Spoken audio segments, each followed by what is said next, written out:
Ambientes propicios para la lectura y la escritura en familia. Es muy importante pensar en esto del ambiente.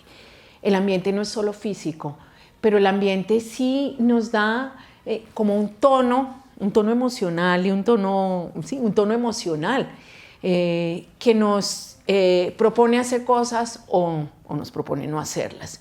Y entonces esto para decirles que un ambiente donde todo el mundo corre todo el día, donde hay miles de aparatos prendidos, donde los niños están llenos, inundados de agendas, van de un lado a otro, los llevan, los traen, tienen que hacer millones de trabajos y no tienen tiempo libre. Es un ambiente donde la lectura es muy difícil leer. Nadie puede leer en esos ambientes. Entonces, ¿qué diría yo? Libros, que los libros ocupen un lugar importante en la casa, libros de verdad. Sabemos, por supuesto, y cuando digo libros de verdad hablo libros en otros soportes, porque de todas maneras todo el tiempo estamos leyendo en pantallas, pero para los niños en la primera infancia y durante la niñez es muy importante el soporte físico, porque los niños tienen un pensamiento más concreto y además porque hay toda una relación que se establece con el libro. Entonces, que los libros estén al alcance de los niños, importante. Que haya libros en la casa, no solo de los niños, de los grandes, porque eso hace pensar que la lectura ocupa un lugar que tiene un significado para esa familia.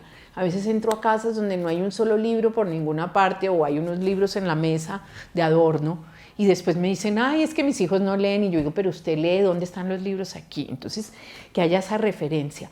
Pero también las voces de los padres, las historias de los padres.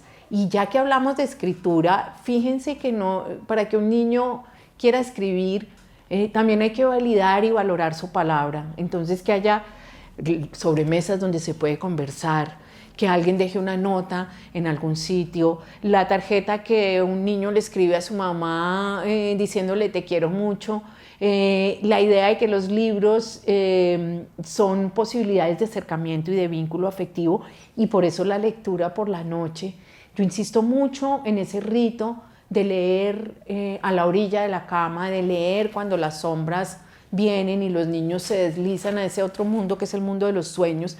Esto cuando se hace con los más chiquitos queda grabado, no es que los adolescentes, que uno se vaya a leer un libro en la cama con los adolescentes, porque los adolescentes ya han cerrado la puerta de sus cuartos, pero hay algo que queda, una sensación de que los libros son conversaciones de vida, de que los libros nos permiten conversar de una manera distinta y tranquila, que no es la manera de las horas de vigilia. Y eso es el ambiente, un lugar para que las palabras ocupen un lugar.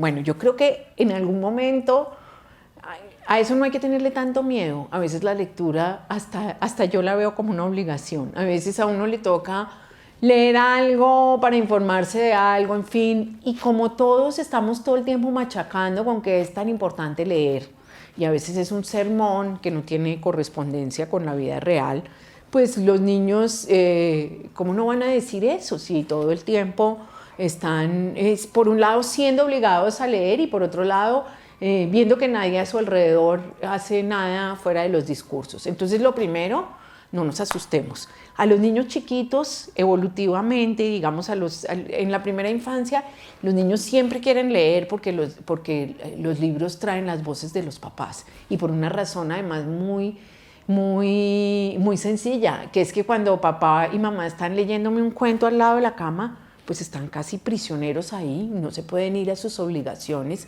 y yo los tengo todos para ellos. Pero llega un momento en que también los niños hacen una cantidad de cosas y quieren estar solos y asocian la lectura con la tarea escolar y están todo el tiempo leyendo en la escuela todo el día y haciendo tareas y escribiendo y contestando pruebas. Entonces yo creo que ahí lo primero es, por favor, no sermonien. Lo segundo es lo que vuelvo a decir siempre, que la lectura suscite conversaciones, que si el papá está leyendo un libro buenísimo, no sé, conversó con la mamá sobre eso y digo, viera lo que me encontré para leer, buenísimo, que a veces se lee también del celular algo que encuentran, que de pronto un booktuber apareció por ahí, y respetar también, yo digo eso con mucha tranquilidad, respetar un tiempo en el que los niños dejan de leer, que es un momento como en la alta primaria y el comienzo de la secundaria, el tiempo del terror de sexto B, en el que los niños dicen, uy, leer. Entonces, bueno, ¿qué te gustaría leer? Miremos, respetemos posibilidades. No todos los niños quieren leer lo mismo. Hay niños que quieren leer novela gráfica, otros que quieren leer libros informativos, otros que leen en otros soportes.